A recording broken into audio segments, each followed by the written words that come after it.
কথাগুলো মনে পড়ে যাচ্ছে। যেমন কি ছোটবেলায় গ্রামে যেতাম, ঘুমিয়ে যেতাম, ঠিক আছে, আমি ঘুমিয়ে যেতাম, উঠ উঠ উঠ উঠ উঠ উঠ উঠ, খাবার খাবি, উঠ উঠ উঠ উঠ, হ্যাঁ এরকম ঠাকুমা বলতো, দিয়ে তারপর উঠে উঠে খাওয়াতো। এগুলোই মনে পড়ে যাচ্ছে। হ্যাঁ, ওই জন্য মনটা খারাপ।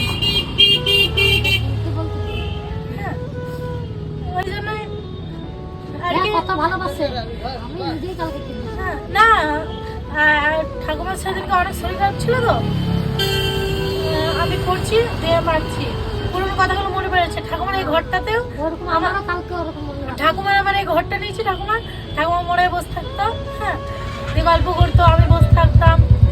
এই ঘরটা যখনই বুঝাই না তখনই মনটা খারাপ হয়ে যায়।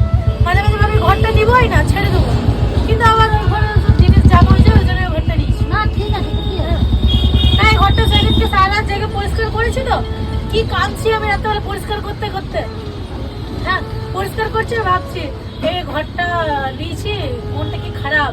ঠাকুমা এই ঘরে থাকতো, বসতো, উঠতো, ঠিক আছে, শুতো, আমার মনটা খারাপ হয়ে যায় আর কি। এইসব। মাধবী শোন না, যেটা বললাম সেটুকু থাকবে, যদি কেউ বুঝতে পারে কি। কিরে বন্দনা, ওটা কি দিচ্ছিস ঠাকুমাকে?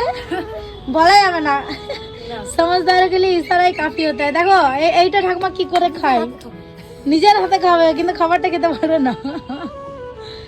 আরে বন্দনা তোকে স্মার্ট লাগছে তো ভিডিওতে। এই যে দেখছো কেরকম করে খাই, এটা খাবে ঠাকুমা, খাবারটা নিজের হাতে খাচ্ছে না, কিন্তু এইটা ওতে এক গ্লাসে খেয়ে দে। তোকে বললাম জল দিয়ে, জল মিললে বুঝতে পারলো না। দিলি জল মিলিয়ে দিলাম, এরকম করে দিতে হবে। নাও শুয়ে যাও ঠাকুমা। সব বুঝতে পেরেছি। আমাকে তো বড় ঘরে তুলে দিতে একটু করে, মনটা খারাপ হয়ে যাচ্ছে।